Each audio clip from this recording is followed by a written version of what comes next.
வரவேற்பு, அற்புதமான ஒரு வரவேற்பு. வந்தாரை வரவேற்பது தமிழ் பண்பாடு. எது அந்த வீட்டுக்கு வந்தா மக்கள் வாழ வேண்டும், அதான் நம்முடைய பண்பாடு. அந்த வகையிலே அழகான ஒரு வரவேற்பு. ஏற்கனவே கலைக்கோட்டு மொழிகளுக்கு கொடுக்கிற ஒரு வரவேற்பு. அங்க நாட்டு ஆண்ட ரோமபதம். ஏன்னா அந்த நாட்டுல 12 வருஷம் மழை இல்லை, மழை இல்லாத நாடு வறண்டு விட்டது என்ற செய்தி அறிந்து 5 புகழப்படுங்க. ஏன்னா அந்த ஆளுகளே பார்க்காதவன், மனித உருவத்தையே பார்க்காதவன் அன்னைக்கு உருவானதாங்க அருக்காணி சடை. என்ன சடை? ஏன்னா அவர் கொம்பு. இந்த பெண்கள் என்ன பண்ணாங்க, சடையை மேல தூக்கி அவர் மாதிரி கொம்பு போல காட்டுக்கு போனாங்க. பார்த்தோட சரி நம்ம இடம் தான் போல இருக்கு அப்படின்னு கூடவே வந்தாரு. வந்து காதல் சொன்ன அந்த நாட்டில் நல்ல மழை குடித்தது. இதை கேள்விப்பட்ட தசரதன் என்ன பண்றான், ரொம்ப பிள்ளைகளே அவங்க கடைக்கோட்டை மணிமணி வரவழைத்தால் நாங்கள் உள்ள வந்துச்சு. யாரு? ராமன், பரதன், லட்சுமணன், சத்ருக்கன் 4 புள்ள அழகா பிறந்தது. அதனாலே அங்கே அவர் கொடுத்த வரவேற்பு. ஆனால் இங்கே நீ கொடுத்த இந்த வரவேற்புக்கு இருந்தமாறு உனக்காக ஒரு வாழ்த்து. அந்த வாழ்த்துக்கு பின்னால் விவரம் பேசுறா, கடவுள் நினைத்தான்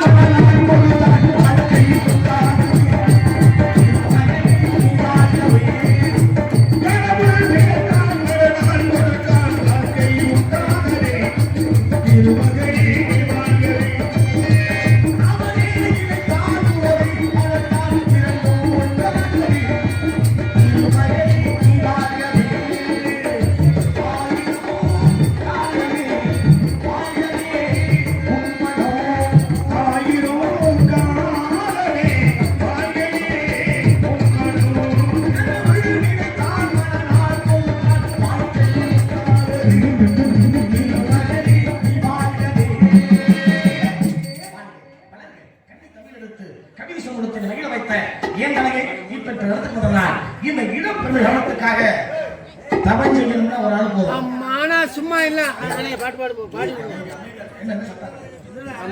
சும்மா இல்ல தமிழ் செய்யணும்னா ஒரு நாள் போதுமா, தமிழ் பேசணும்னா 2 பேர் இடத்துல கொஞ்ச நேரம் கூட தமிழோடு விளையாடுங்க. தாயின் சிறந்த கோவிலும் இல்லை, தந்தை சொல்லிக்க மந்திரம் இல்லை. அதனால உருவான கதை என்னன்னு தெரியுமா? தாயின் சிறந்த கோவிலும் இல்லை, தந்தை சொல்லிக்க மந்திரம் இல்லை. இது ஒரு பாடல் வரி.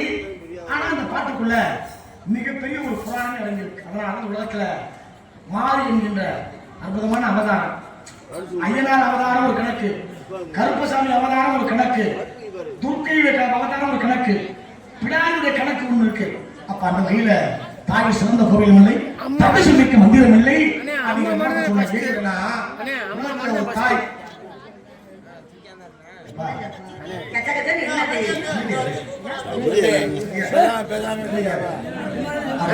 தாய் சிறந்த கோவிலும் இல்லை. இந்த உலகத்துல ஒரு தாய் ஒரு குழந்தையை பெற்றெடுத்தா அந்த தாய் அந்த குழந்தையை பராமரிக்கணும். நடக்கல. ஒருவேளை அப்பே ஆனா அம்மா வீட்டு போதியா அப்பனாவது இந்த பிள்ளையை காப்பாற்றணும்னு நினைக்கணும். ஆனா அவனும் காப்பாத்தல. சொல்லிக் கொடுத்தாங்க வாத்தியாரு, அந்த வாத்தியாராவது அந்த மாணவனுக்கு ஒரு சிறப்பை சேர்க்கணும். அந்த ஆளும் சேர்க்கல. கடைசியில தெய்வம், அந்த தெய்வத்தையாவது வணங்கினா அவனாவது மூச்சம் கொடுக்கணும், அவனும் கொடுக்கல. இந்த 4 பேர் கைவிட்ட ஆள் யார் தெரியுமா? அவன் தான் கர்ணன். கர்ணன் மட்டும்தான் கைவிடப்படுகின்றான். பெத்த தாய் குந்தி பெத்த உடனே ஆக்கிரமிட்டான். அப்ப சூரிய பகவான் காப்பாற்ற என்ன வரல, கற்றுக் கொடுத்தாய் பரசுராம வில்வித்தையை உரிய நேரத்தில் மறந்து போனான். கடைசியில கண்ணனே போய் பிச்சை எடுக்கிறாங்க. கர்ணன்கிட்ட நீ செய்த தானம் தர்மம் அத்தனை உனக்கு தாய் வார்த்தை கொடுறாங்க. அது போல உலகத்திலே தாயின் சிறந்த கோவில் தந்தை சொல்லிக்க வந்து என்ற அந்த மாதிரி உலகத்தில் எவ்வளவு விஷயம் நடந்திருக்கிறது. அந்த விஷயத்துக்கெல்லாம் தகுந்தவாறு அற்புதமான விஷயத்த நீங்க பேசணும். நீங்க பேசுற பொழுது அதை மறந்து அதுக்கு முன்னாடி விளக்க என்ன விஷயத்த கொடுக்கணும். ஐயா கேட்டார், உலகத்துல வந்து இந்த ஆடு கோழி எல்லாம் வெட்டுறது, இந்த மாமிசம்னா என்ன அப்படிங்கிற உருவாக்குறது யார் தெரியுமா?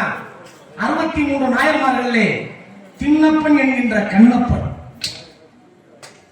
அவனுக்கு தெரியல வேட்டையான மாமிசங்களை கொண்டு படைக்கிறேன்.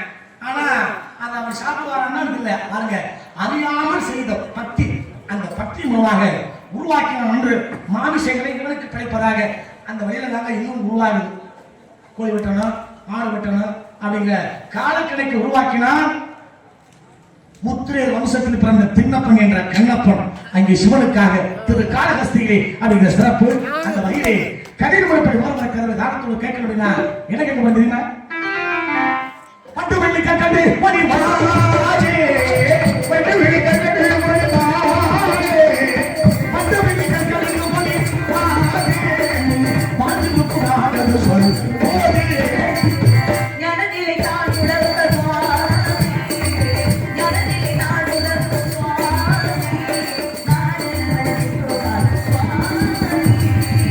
மானா சும்மா இல்லடா. எனக்கு தெரியும். இது கலைமொழி பாடல் அந்த விஷயம் தெரியும்.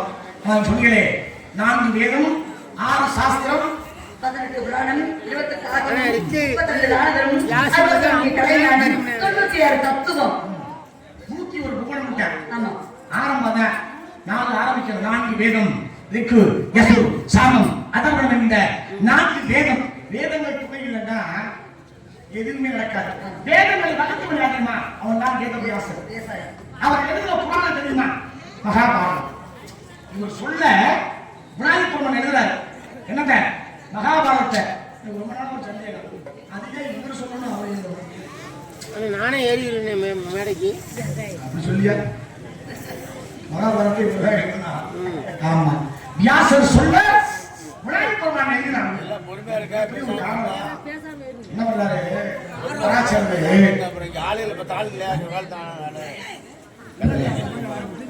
புராணம் பேசுன்னு சொல்றீங்க. புராணத்தை பேசுற பொழுது காதல கேட்கறீங்க. அதையா புண்ணியா? நீங்க பேசுங்க. அமைதியா இருந்தேன். நீங்க பேசுங்க. அங்க பராசரருக்கு பிரணவன் தான் வேதவியாசர். அவர் என்ன பண்ணாரு? கைலாயத்துக்கு கூட்டிட்டு போறாரு. அவர் கூட்டிட்டு போய் சிவனுக்கு முன்னாடி நிப்பாட்டிக்கிட்டு வெங்கமாயே எனக்கு பிறந்த பிள்ளையா அப்படின்னு அறிமுகப்படுத்துறாரு. அப்படியா? இந்த பிள்ளையோட தன்மை என்ன கேட்கிறார். பின்னால எந்த விஷயம் நடக்க போகுதோ அதை முன்கூட்டியே உணர்ந்து சொல்லும் தகுதி படைத்தவன் அப்படின்னு பராசரர் சொல்றாரு. அப்ப சிவன் சொல்றாரு, கவலைப்படாதப்பா, பின்னால் நடக்க போற விஷயத்த உன் மயன் முன்கூட்டியே சொன்னா உன் மயன் சொல்லட்டு என் மயன் எழுதுட்டு. அதனாலதான் வியாசர் சொல்ல விநாயகர் பெருமான் மகாபாரதத்தை எழுதி கொடுத்தார் என்பது சான்று. அதனாலதான் இந்த மகாபாரதத்துக்கு அற்புதம். இந்த மகாபாரதத்துக்குள்ள புறப்படாத விஷயங்கள் எக்கச்சக்கம் ஏராளம். ஏன் அப்படின்னா அந்த மகாபாரதத்தை நடத்தி சென்றவன் கண்ணன். ஒவ்வொரு இடத்துலையும் எதை செய்யணும் எதை செய்யக்கூடாது என்பதற்கு எடுத்துக்காட்டு மகாபாரதம். சனீஸ்வரனாகப்பட்டவர் தொடணும். எப்ப யார தொடணும்? விநாயகரை தொடணும். அப்ப சனீஸ்வரர் வந்து என்ன பண்றாரு? இன்றைய போல நாளை போல என்று சொல்வதை போல விநாயக பெருமானை தொடுவதற்காக சனீஸ்வரன் வர்றாரு. அப்ப வரும்போது அப்ப விநாயக பெருமான் என்ன பண்றாரு? அவருடைய முதுகை காமிக்கிறாரு.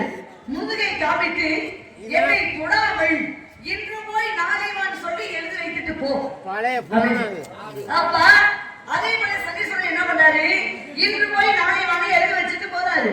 மறுபடியும் வந்து அவரை தொடுவதற்காக வரும்போது தொட முடிந்ததா? தொட முடியவில்லை. அதே போல அன்னைக்கு என்ன கேட்டீங்க? தாயில் சிறந்த கோவில் மேலே தந்து சொல்விக்க மந்திரம் இல்லை. ஜபதக்கண்ணி முனிவருடைய மனைவி யாரு? ரேணுகா தேவி. ரேணுகா என்ன பண்றாங்க? கணவனை நினைத்து பதிவிரதையாக கணவனை நினைத்து ஆற்றுக்கு போய் நீராடிட்டு மண்ணெடுத்து பச்சை மண்ணெடுத்து மண்பானை செய்தி நீரை எடுத்துட்டு வந்து கணவன் காலை கழுவி பாதமன் செய்வது தினத்தோடு வழக்கம். ஒரு நாள் என்னாச்சு? காந்தவனாகப்பட்டவன் ரேணுகா மறந்து வராரு. ரேணுகா அதே போல ஆற்றுக்கு போய் நீராடிட்டு உள்ள இருக்கக்கூடிய மண்ணெடுத்து மண்பானை செய்தி நீரை வள்ளும் போது காந்தவனாகப்பட்ட ரேணுகா மறந்து வராரு. அவருடைய உடம்பு வெப்பமாகப்பட்டது. ரேணுகாமா தண்ணியை வெள்ளும் போது ரொம்ப பெருந்தது. தெரிந்தவரை பானம்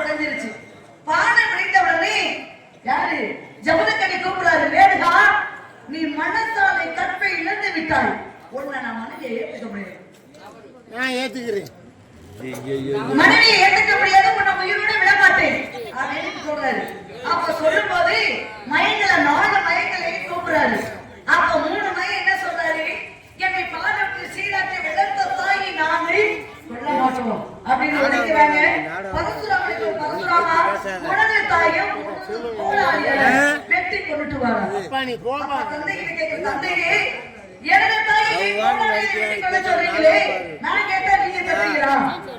சும்மா இந்த தாதாடி எல்லாம் நீங்க என்ன கேட்டாலும் நான் தந்தையே நீங்க சொன்னபடி நான் செய்கிறேன். அப்ப தாயை வெட்டிக்கிட்டு போறா.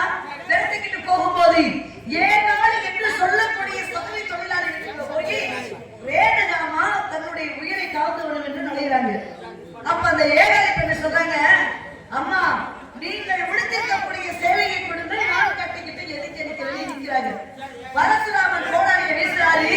வீசிய போது முன்னாடி விழுவது ஏகாலி பெண்ணுடைய தலையும், இரண்டாவது தாயுடைய தலையும் கீழே விழுந்தது. வெட்டி கொண்டுட்டு வரலாம். இந்த மாமனோட மனசு மல்லிகைப்பூ போல பொன்னானது. தந்தையே என்னுடைய தலையை வெட்டி கொண்டுட்டு நான் என்ன கேட்டாலும் நீங்க கேட்கிறான். உனக்கு என்னடா வேணும்னு சொல்லி கேட்கிறாரு.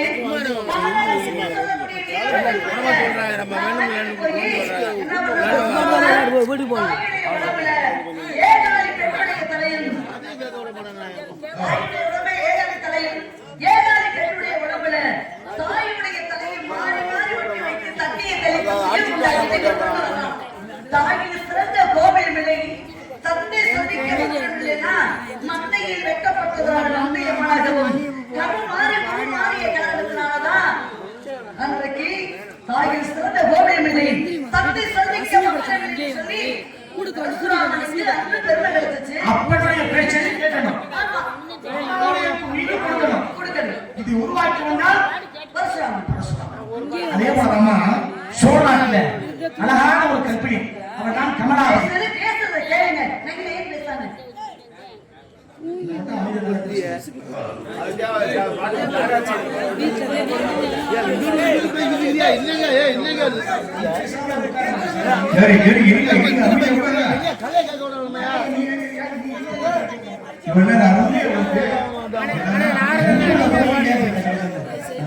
கமலாவதி, அந்த கமலாவதி நிர்மல கற்பிணி சாதகம் கணிக்கப்படுகிறது. இந்த நேரத்தில் ஒரு வயிற்றில் ஒரு குழந்தை பிறந்தால் இந்த சோழ சாம்ராஜ்யம் அழியும். சோழநாடு அழியும் அப்படின்னு ஜாதகம் கணிக்கப்படுகிறது. எனக்கு ஒரு புள்ள பிறந்து இந்த சோழ நாடு அழியணும்னு சொல்லி மருத்துவம் பார்க்கிற பெண்களை என்ன சொன்னா, என்ன தலைகீழா கட்டி தொங்க விடுங்க. அப்படி தலைகீழா கட்டி உன்னை தொங்க விட்டா நீ செத்துட்டேன்னு விஷயத்தை சொல்ற பொழுது நான் இறந்தாலும் பரவாயில்லை, எனக்கு பார்க்கின்ற இந்த குழந்தை இந்த சோழ சாம்ராஜ்யத்தை அற்புதமாக ஆள வேண்டும் என்ற நிபந்தனையோடு தலைகீழாக கட்டி தொங்கவிட்டப்பட்ட காலம் கமலாவதி. காலம் கழிந்தது, கட்டு அவிழ்க்கப்பட்டது, குழந்தை பிறந்தது, தாய் செத்தார். கமலாவதி தாய் இறந்தால் அழகான ஆம்பளை புல பிறந்தான். அவன் தான் செங்கன் சோழன். யானை புகாத மன்னன், சிவ ஆலயங்களை அமைத்த பெருமை அவனையே சாரும். அப்பேற்பட்ட புண்ணியமான தாயும் இந்த உலகத்துக்காக நன்மைக்காக அவன் இறந்து ஒரு குழந்தையை பெற்றெடுத்த காரணம் புராண கூற்று என்பது கதை. அந்த வகையில இந்த பரசுராமனுடைய பெருமை அடங்கியிருக்கிறது. அதனால ஒவ்வொரு தெய்வத்துக்கும் ஒவ்வொரு வரலாறு, ஒவ்வொரு சிறப்பு அப்படிங்கிற காரணம். அந்த வகையிலே நாடு நாடு ஈரம் குறிஞ்சிதழ் அப்பாவே நன்றி அம்மாவே நன்றி மகன் முன்பெயர் வள்ளி அனைவருக்கு பருவம்.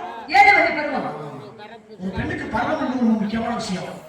அதனால இந்த பரம் என்பது வந்து ஒரு முறை சாஸ்திரப்படி அதை பயன்படுத்தலாம். அதே பெரிய உபத்திரம் தான்.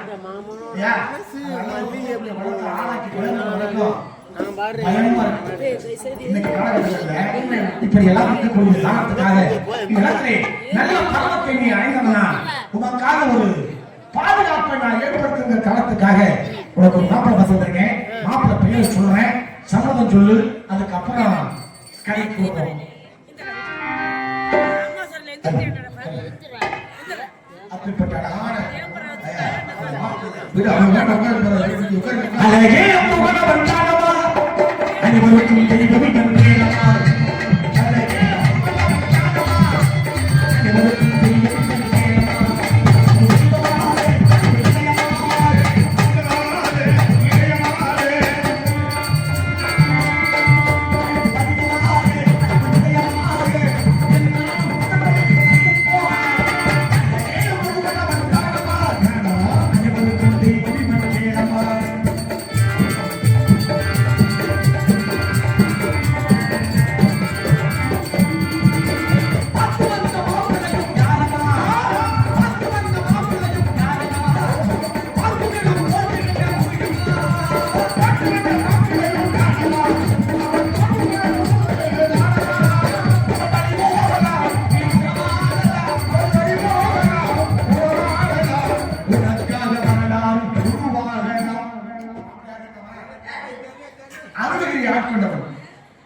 காலத்துக்கு போன அருணையை பல ஆட்கொண்டு வீட்டில் பார்க்க சொல்லி முத்தை தன் பத்தி திருநகை அத்திக்கிரை சத்தி சரவண முத்திக்குரு வித்துக்குரு வர என அன்பு கொண்டே ஓட முடியும். பாடுவதற்கு காரணமாக அமைந்தவன் என்னமா முருகன்.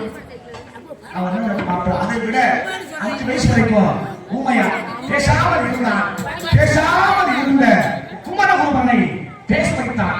எங்க திருச்செந்தூர்ல மகிமை நிறைய இருக்குங்க, தெரிஞ்சுக்கங்க. திருச்செந்தூருக்கு போனா என்ன பண்ணணும்? கையில வாங்கக்கூடாது, பண்டிகைகள் வாங்கணும். நீங்க கேட்கலையா? ஆமா கேட்கணும். அந்த பண்டிகையை உறுதி வாங்கினா விமோசனம் அழகு. அதனால்தான் அப்படிப்பட்ட குறுஞ்சில்லத்தில்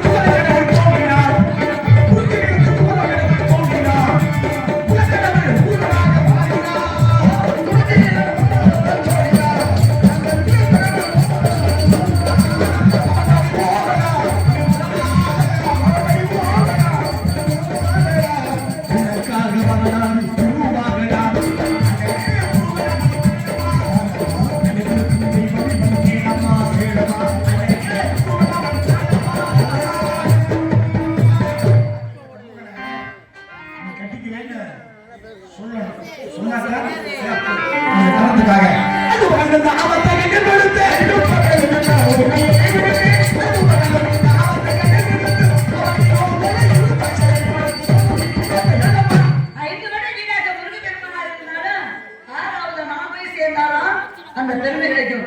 கதற்கு பெண்ணை தேடி கனவு செய்ய வந்து சாமி.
புத்தி வச்ச மல்லி